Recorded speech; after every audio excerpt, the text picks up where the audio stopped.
اپنا حق ہے، ایک اس کے ورثاء کا حق ہے، اور ایک پھر اپنا اللہ کا حق ہے۔ بڑا یہ تفصیل طلب اس کا جواب ہے، انشاءاللہ اولاد کسی موقع پر عرض کر دیں گے۔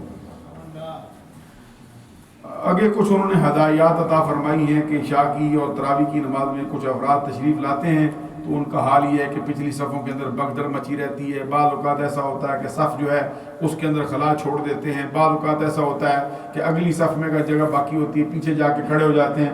کہتے ہیں اس کا ذرا خصوصی طور پہ اہتمام کر دیں اور ساتھیوں کو بتا دیں کہ ایسا نہیں ہونا چاہیے۔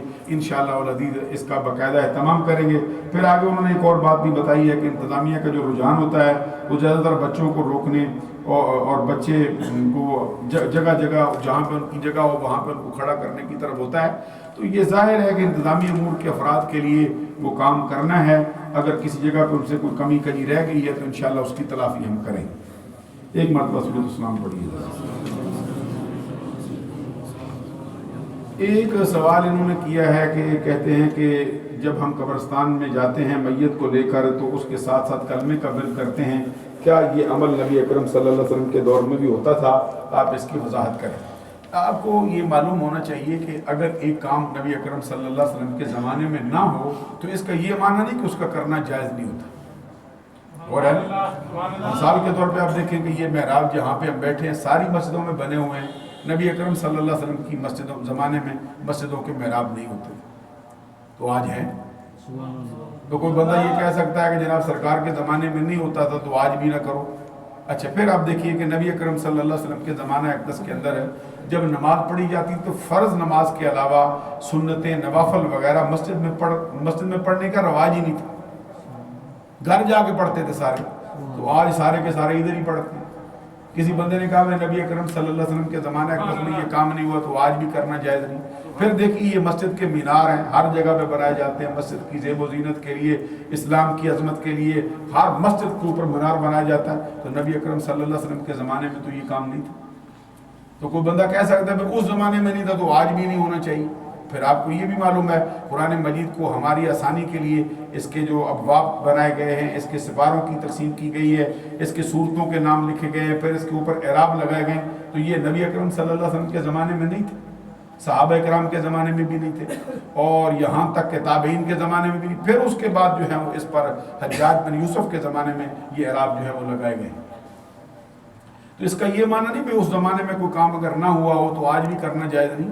تو یہ کلمہ شہادت پڑھنا ایمان سے کہیں اچھا کام ہے یا کوئی اس میں قباحت کی بات ہے؟ جہاں پر اللہ تبارک و تعالیٰ کا نام لیا جاتا ہے وہاں پہ رب کی رحمتیں برستی رہتی ہیں۔ حدیث میں تو نبی اکرم صلی اللہ علیہ وسلم کا فرمان ہے جب بھی کوئی قوم اللہ کا ذکر کرنے کے لیے آئے تو وہ 4 حالتوں سے خالی نہیں رہتی۔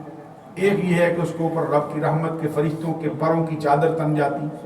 معلوم ہوا کہ جب ہم کلمہ شہادت پڑھتے جا رہے ہوں گے تو فرشتوں کے پروں کی چادر اس کی میت کے اوپر بھی ہوگی۔ سبحان اللہ کہو۔ یہ ہے کہ نبی اکرم صلی اللہ علیہ وسلم نے کلمہ شہادت کی اور لا الہ الا اللہ کی، وہ وقت ایسا ہوتا ہے کہ بندے کو میت قبر کے سپرد کرنے جا رہے ہوتے ہیں، تو ایسی حالت کے اندر اس کے لیے کلمہ شہادت اگر نہ پڑھا جائے تو پھر کیا کرنا چاہیے؟ خاموش رہنے سے پڑھنا بہتر ہے یا خاموش رہنا بہتر ہے؟ اس لیے یہ اس طرح کی اگر کوئی بندہ بات کرتا ہے کہ یہ سرکار کے زمانے میں نہیں تھا تو سرکار نے اگر تو اس سے منع کر دیا ہو تو پھر ہم رک جاتے۔ اگر سرکار دو جہاں صلی اللہ علیہ وسلم نے ہماری ثواب دید پہ چھوڑ دیا ہے کہ کرو تمہاری مرضی نہ کرو تمہاری مرضی۔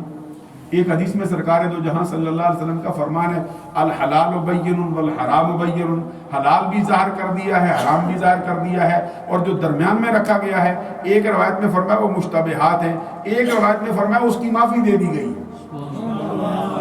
آپ اندازہ لگائی جو حلال تھا وہ بھی بیان کر دیا، جو حرام تھا وہ بھی بیان کر دیا، جس پر خاموش ہو گئی شریعت اس کے لیے فرمایا اگر کسی نے کیا ہے تو اللہ تبارک و تعالیٰ نے اس کی معافی دی ہے۔ تو اب ہم کہتے ہیں کہ معافی کا تو پروانہ پہلے جاری ہو چکا ہے، اگر یہ حرام فعل ہوتا یا ناجائز فعل ہوتا تو نبی اکرم صلی اللہ علیہ وسلم اس کو باقاعدہ طور پہ بیان کر دیتے۔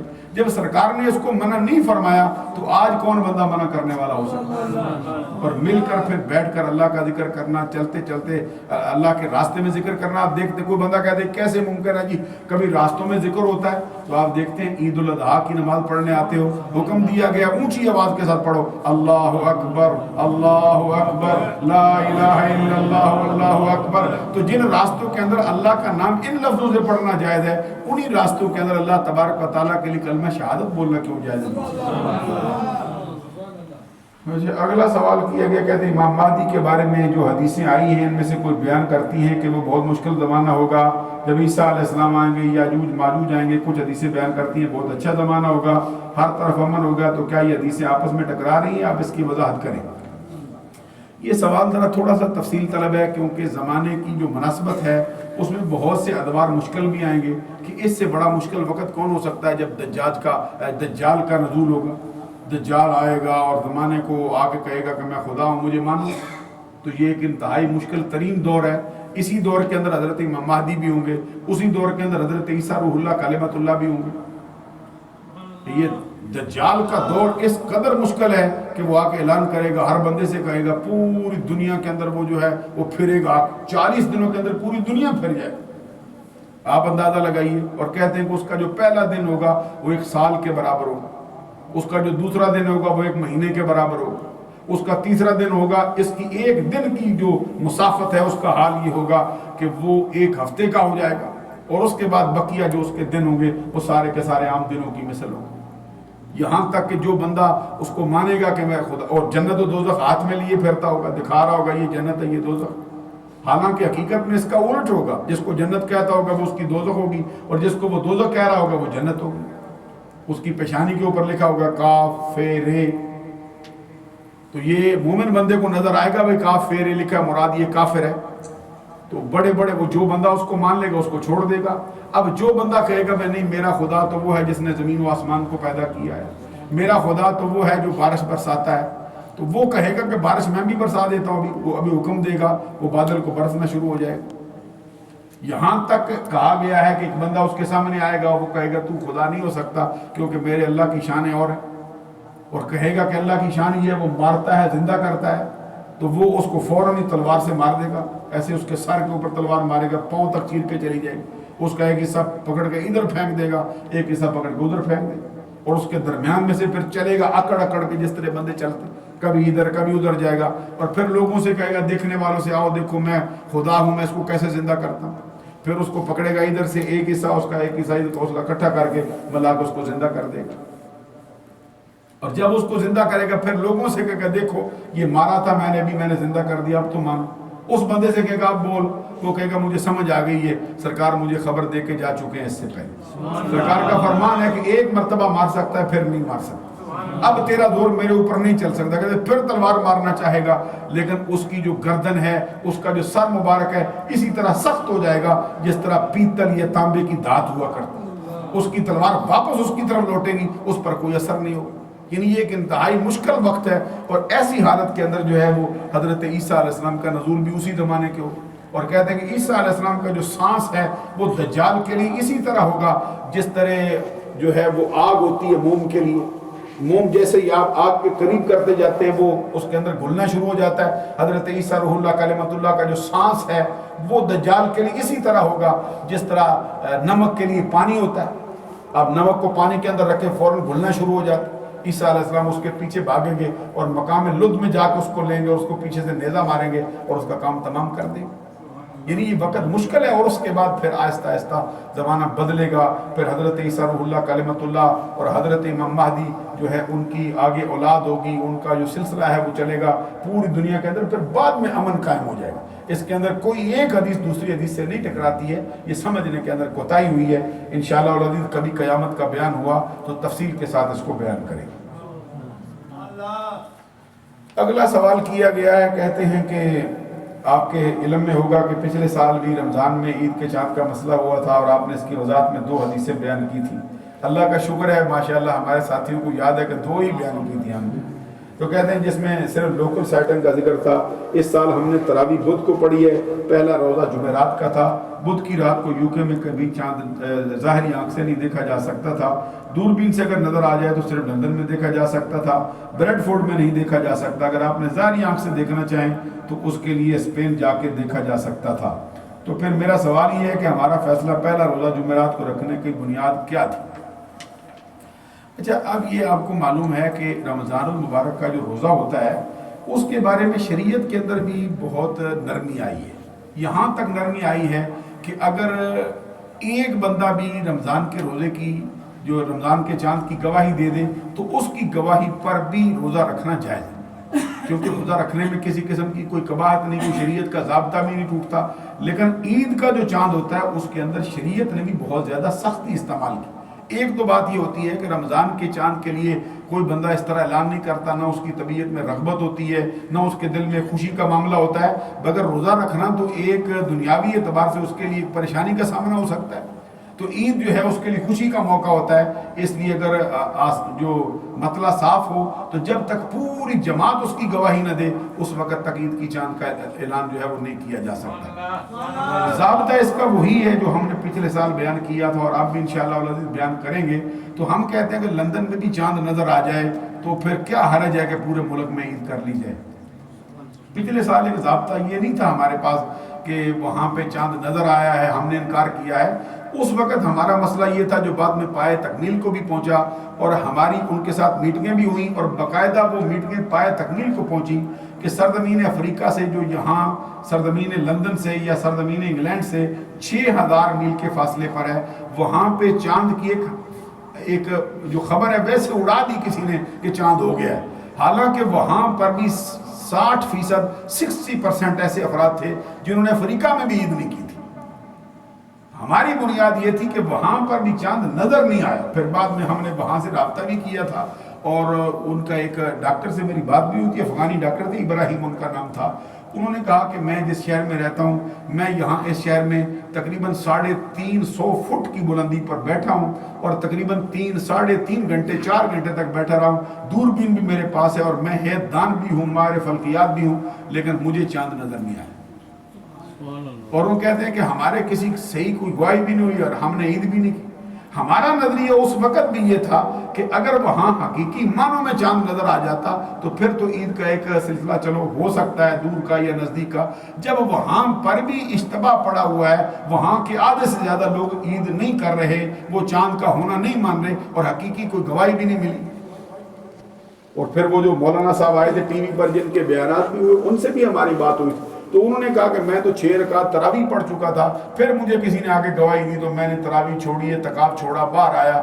اب آپ اندازہ لگا سکتے ہیں کہ جو بندہ 6 رکعت تراویح پڑھ چکا ہو یہ سورج کے غروب ہونے کی کتنی دیر بعد اس کو اطلاع ملی اس کے ملک میں. تو یہ ہمارا یہ نظریہ ہے کہ اگر حقیقی معنوں میں چاند دکھائی دے اس پر گواہیاں بھی ہو جائیں تو پھر جس کا فیصلہ علماء کریں، یا یہ چونکہ ایام حرج ہیں یا یہ ہے کہ یہاں کے ملکوں کے اندر اس طرح آسانی نہیں ہوتی، تو اگر یہ علماء کا متفقہ فیصلہ ہو جائے تو پھر عید کرنا جائز ہے، بشرطے کہ چاند حقیقی معنوں میں کسی کو نظر آیا ہو اور وہ شریعت کے ضابطے پر اس کی گواہی پوری اترتی. اور کوئی سوال ہو؟ صاحب اگر ایک مسلمان کڈنی کا مریض ہو اور ڈاکٹر اس کو بولے کہ اسے نئی کڈنی چاہیے لیکن اگر یہ اسلام کے خلاف ہے تو پھر وہ مسلمان کیا کر سکتا ہے؟ اچھا، یہ جو مسئلہ ہے نا یہ کڈنی دینے کا، تو چونکہ اس کی وجہ سے اگر کڈنی نہ دی جائے کسی بندے کو تو جان چلی جاتی ہے. تو جان چلے جانے کی وجہ سے قرآن مجید کا یہ فرمان ہے جہاں پہ ذکر کیا فلاں چیز حرام ہے، فلاں چیز حرام ہے، فلاں چیز حرام ہے، یہ وہاں پہ فرمایا فمن اضطر غیر باغ ولا عاد فلا اثم علیہ. پھر وہ شخص جو مجبور کر دیا جائے، نہ وہ حد سے بڑھنے والا ہو نہ وہ سرکشی کرنے والا ہو، یعنی جان بچانے کی خاطر اگر یہ کام کرتا ہے کڈنی دینے کا یا لینے کا تو یہ اسلامی شریعت کی روح سے جائز ہے. ایک آدمی کا وضو ہو تو کوئی چیز وغیرہ کھا لے یا ڈرنک پی لے، بعد میں پوری کر لے تو پھر اس کو وضو یہ وضو جو ہے میں پہلے بتا چکا ہوں آپ کو. میں تو جو ہم یہ ابھی آتے ہیں پانی تو پیتے ہیں ترابی میں، لیکن یہ ڈرنک اور لوکوزیڈ وغیرہ یہ پینا جائز ہے؟ اچھا، وضو جو ہے اس پر کسی قسم کا اثر نہیں پڑتا ہے، نہ کوئی چیز کھانے سے نہ کوئی چیز پینے سے. البتہ یہ ہے کہ بعض اوقات منہ کے اندر چکنائی رہ جاتی ہے، تو چکنائی جو ہے وہ حالت نماز کے اندر بندے کو تنگ کرتی رہتی ہے، ایک ناپسندیدہ فعل ہے. اس لیے ضرور ہے جب چکنائی والی کوئی چیز لیتا ہے تو وہ نماز پڑھنے سے پہلے ذرا کلی کر لے یا تھوڑی دیر اس کا انتظار کر لے. اور